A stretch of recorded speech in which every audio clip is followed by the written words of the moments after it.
There are some people you meet who speak softly, yet their presence shakes something in your soul. They do not boast of their experiences, but when you look into their eyes, you see a depth that cannot be faked. These are not ordinary individuals. They are the ones who have suffered deeply, and from that suffering they have emerged not broken, but transformed. Today, we are going to explore the hidden traits of these individuals, not the scars they carry, but the quiet power they hold. Suffering, in its rawest form, is often seen as a descent, a collapse of the structures we once relied upon to define ourselves and the world. But beneath its surface lies a hidden alchemy. It is not simply a wound, it is a passage that takes a person beyond the facade of their persona, beyond the identity they presented to the world, and into the depths of their truest self. When an individual suffers deeply, they are not merely experiencing pain, they are being stripped of illusions, stripped of societal masks, stripped of comforts that once cushioned them from their own unconscious. And in that stark exposure, something else begins to emerge, not immediately and not without resistance, but slowly. The inner world awakens. In those dark corridors where one feels most lost, where there is no map and no guide, the ego begins to crack, and through those cracks, light from the deeper self, what some might call the soul or the true essence, starts to seep in. This is not the light of comfort, it is the light of confrontation. It brings into focus one's long-ignored shadows, unresolved traumas, hidden desires, and unspoken fears. The individual begins to see their life not as a linear narrative of success and failure, but as a symbolic journey full of archetypal encounters. Suffering becomes the invitation to engage with the sacred fire of transformation. One who suffers deeply often finds themselves asking questions that can no longer be answered by conventional logic or surface-level truths. They begin to question the nature of meaning, the authenticity of their relationships, the purpose of their own existence. These are not fleeting curiosities. These are existential inquiries, urgent, consuming, and sometimes terrifying. But within those questions lies the spark of inner rebirth. Pain has a way of unearthing what has long been buried. It demands stillness, reflection, and a confrontation with the void. In that confrontation, the individual realizes that what dies in suffering is not the self, but the false self, the one built by societal expectations, parental projections, and unconscious imitation. What remains after deep suffering is not a return to who one was before. That person no longer exists. Instead, something more authentic begins to take shape. The person is initiated into a new mode of being. They become less interested in superficial victories and more attuned to depth, meaning, and connection. They no longer chase validation, they seek truth. They become less reactive to the external world and more rooted in their internal compass. This is the path of transformation, not by willpower alone, but by surrender to what suffering unveils.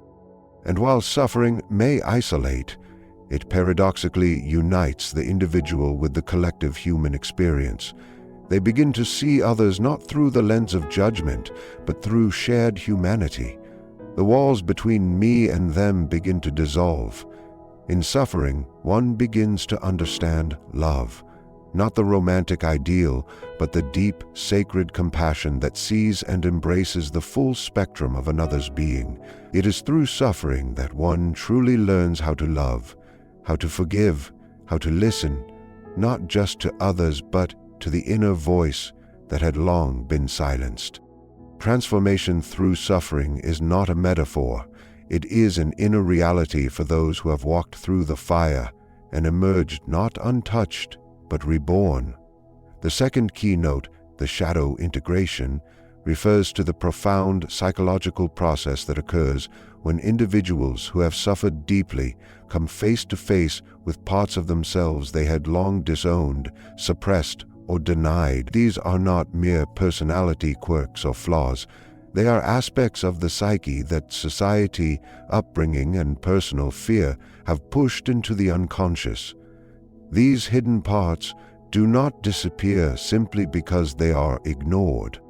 They fester, they influence, they erupt at inopportune moments, and they often create inner conflict and external chaos. But when a person has suffered deeply, they are no longer able to maintain the illusion of control or perfection. Their suffering strips away the facade, the polite masks, and the internal narratives designed to protect them from themselves. They begin to encounter the shadow. The shadow is not evil. It is not a monster. It is everything the conscious self has rejected: anger, fear, lust, jealousy, insecurity, pride, even unexpressed talents or desires. For someone who has known profound suffering, there comes a moment when pretending to be good or acceptable no longer serves. Their pain drives them to dig beneath the surface. They begin to feel a strange kind of freedom in naming their rage, their grief, their envy, their shame. These uncomfortable truths, once acknowledged, no longer hold the same destructive power. In fact, they begin to heal. This is where integration begins, not as an intellectual exercise, but as an emotional reckoning. The person stops externalizing blame. They turn inward, not to indulge in guilt, but to take radical ownership of what lives inside them. They begin to say, yes, I am capable of cruelty, or yes, I have manipulated others, or yes, I carry hatred, and in doing so, they break the illusion of their own moral superiority. But this humility does not weaken them. It makes them whole. It allows them to act with authenticity instead of pretense. It allows them to see others more clearly because they are no longer blind to themselves. This confrontation with the shadow is not a one-time event. It is cyclical, often painful, and rarely linear. But those who have suffered deeply tend to develop the courage to return to it again and again, each time reclaiming a part of themselves that had been cast away. They no longer strive to be only light. They accept the darkness within, and in doing so, they become more fully human. This integration often results in a quieter demeanor, a slower judgment, a deeper patience with others. They have learned through their own suffering that what is rejected does not vanish. It grows in secrecy and turns into projection. They no longer project their shadow onto others as easily because they recognize its shape within themselves. This awareness allows for true compassion, not the performative kind, but the grounded, non-sentimental compassion that sees both the light and the dark in others and does not flinch. To integrate the shadow is to carry one's suffering with dignity, to no longer fight the inner war between who one is and who one thinks one should be. It is the beginning of freedom, not from pain, but from illusion. Those who have suffered deeply become not saints, but whole beings, not morally pure, but deeply real. Their darkness is no longer their enemy. It becomes their ally, their teacher, and in many ways their source of profound strength. Hidden empathy is one of the most profound and quietly powerful traits found in those who have suffered deeply. It does not arise out of deliberate effort or cultivated social awareness. Rather, it is born from an intimate familiarity with pain. A pain that was once so overwhelming, so personal, that it broke the barriers between self and other. When a person endures deep suffering, whether from loss, trauma, abandonment, or inner despair, their inner world changes. Their emotional skin becomes more permeable. They no longer look at others through the lens of indifference or moral superiority. Instead, They begin to feel the inner currents of those around them. They sense the subtle tremors behind a forced smile, the heaviness behind a casual, "Oh, I'm fine." This capacity is not performative. It is embodied.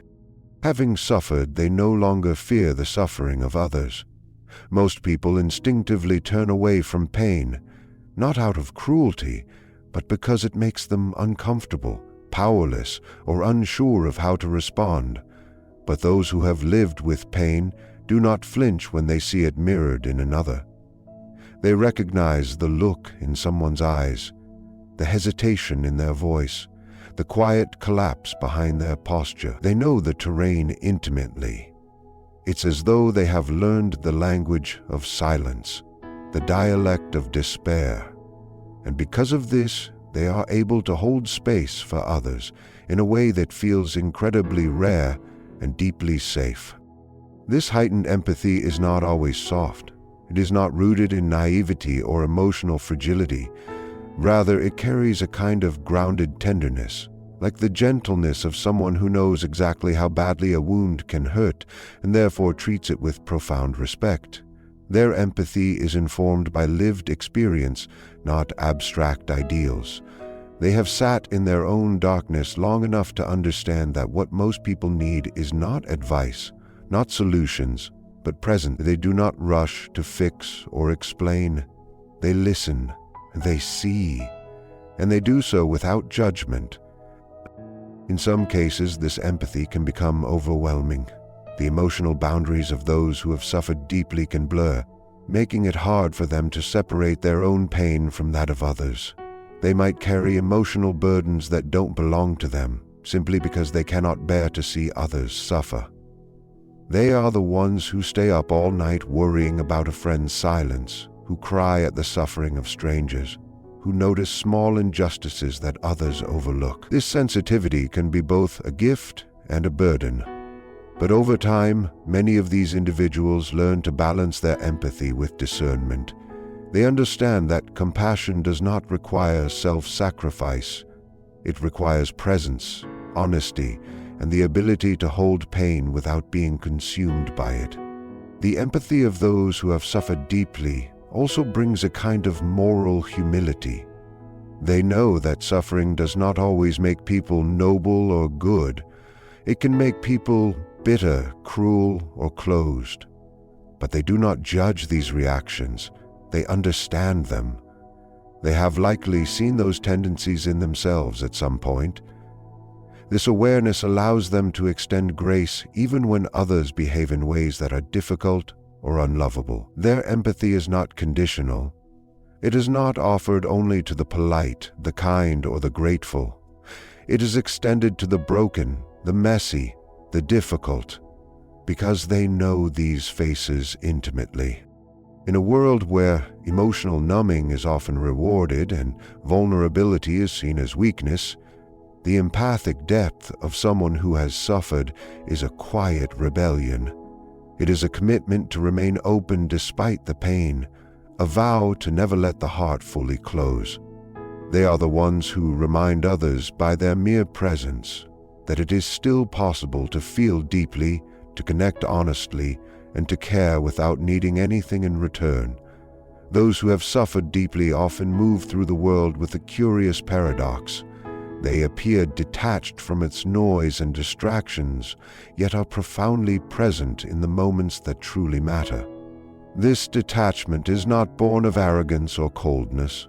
Rather, it is the result of being disillusioned by superficiality. Pain has stripped them of their appetite for the trivial, where once they may have been consumed by appearances, validation, or the constant chase for stimulation.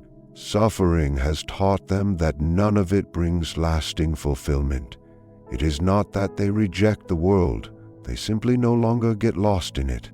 Their presence, when they offer it, is of a different quality. They are not fidgeting with their phones while listening. They are not planning their response while someone else speaks. They are there, completely. It is as though the experience of their own suffering has expanded their inner silence. They've become intimately familiar with solitude, perhaps even loneliness, and have learned to find stillness in the midst of inner chaos.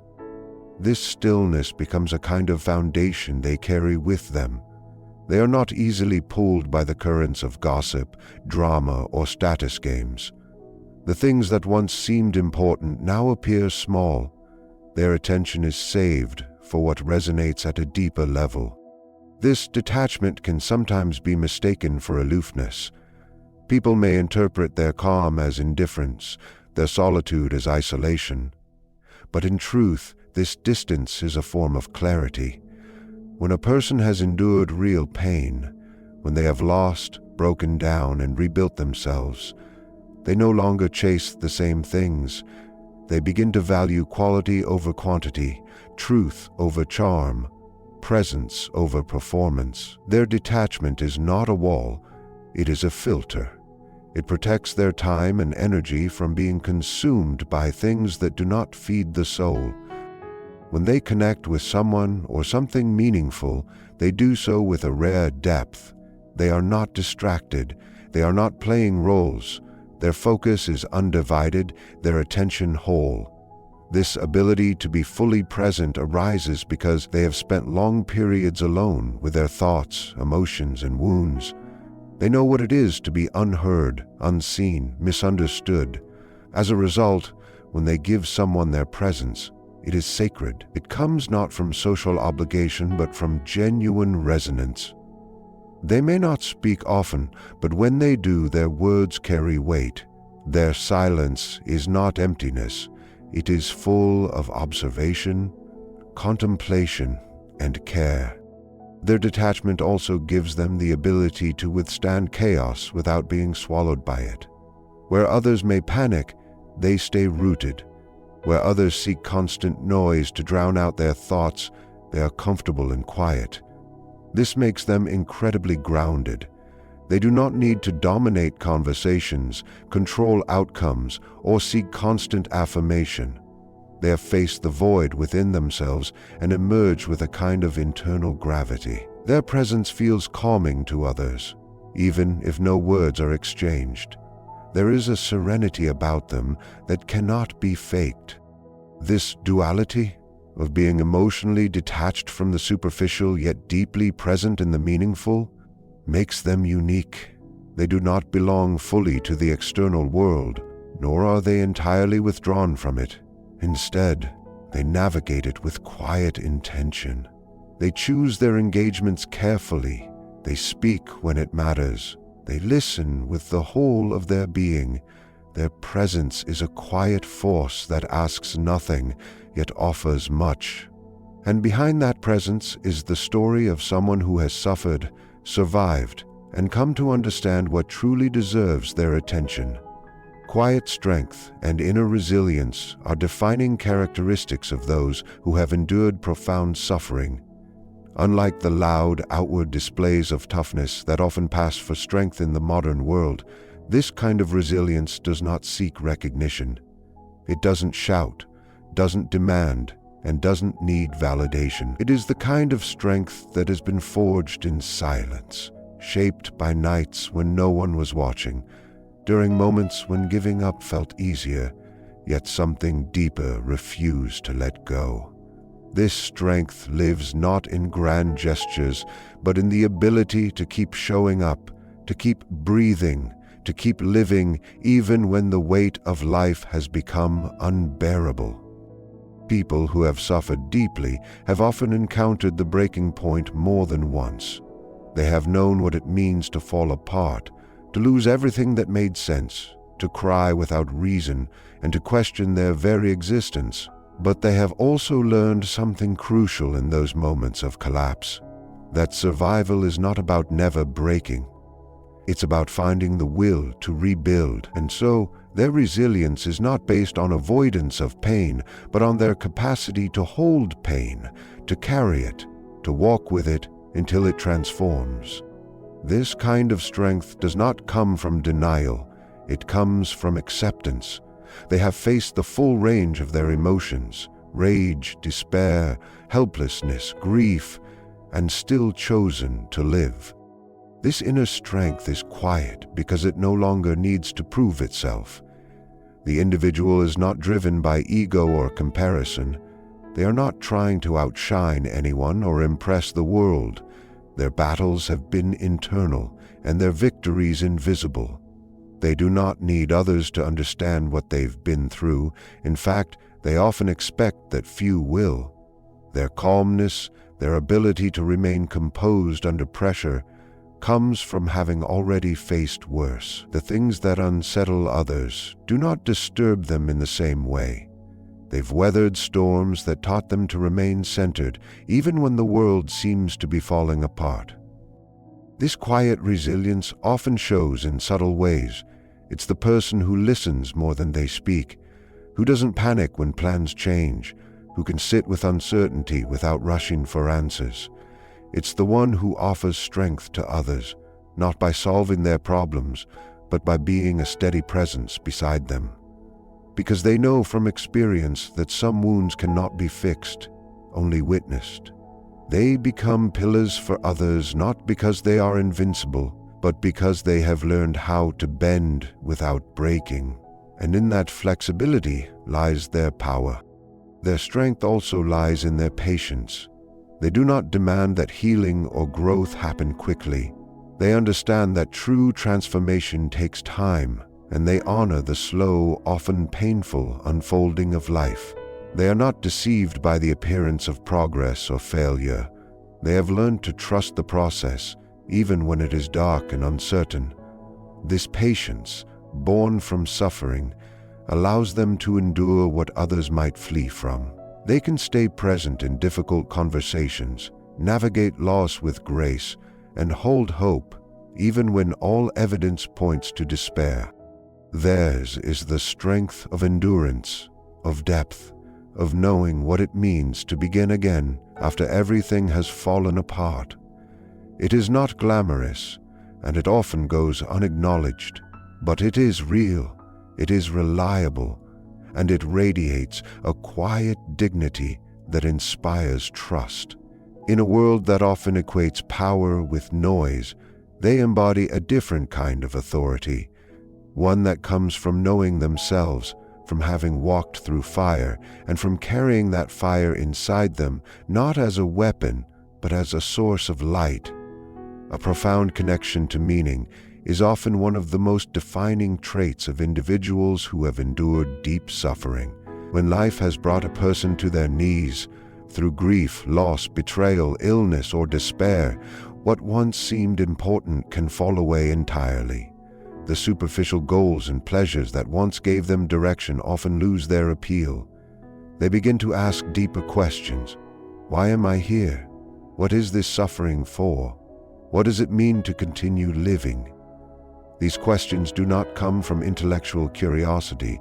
They are born from existential necessity. In the void left behind by pain, something deeper is summoned, a longing not just for relief, but for meaning. This search for meaning does not always result in quick answers. For many, it becomes a lifelong journey, a quiet inner exploration that reshapes their entire way of being. They begin to look beyond what is easy or immediate. They seek something enduring, something that justifies not only their survival, but their suffering. This often leads to a greater appreciation of beauty in its rawest forms, a sunrise seen after a sleepless night, the quiet compassion of a stranger, a passage in a book that speaks directly to the ache in their soul. These moments become sacred because they are no longer taken for granted. They feel, instinctively, that life is not about comfort, but about connection, to self, to others, to something larger than the individual ego. Those who have suffered deeply often begin to develop a kind of inner compass that points them toward authenticity and truth. They are not as easily swayed by cultural expectations, societal trends, or collective distractions. They have learned, through pain, that meaning must be personally discovered. It cannot be prescribed or inherited. For some, this leads them to creativity, where they transmute their pain into poetry, music, art, or writing. For others, it may lead to service, helping others walk the path they themselves have known. And for still others, it becomes a quiet commitment to living with integrity, to choosing relationships and actions that feel true, even if they come at a cost. This connection to meaning also changes how they perceive time and success. They are not driven by urgency in the same way others might be. They do not chase validation or accumulate achievements to prove their worth. Instead, they move more slowly, more intentionally. They listen more to the voice within than to the noise around them. They value depth over speed, sincerity over performance. Every action, even the smallest, can become infused with purpose when guided by meaning. A conversation can feel like prayer. A single act of kindness can feel like redemption. This orientation also provides a strange kind of strength during future trials.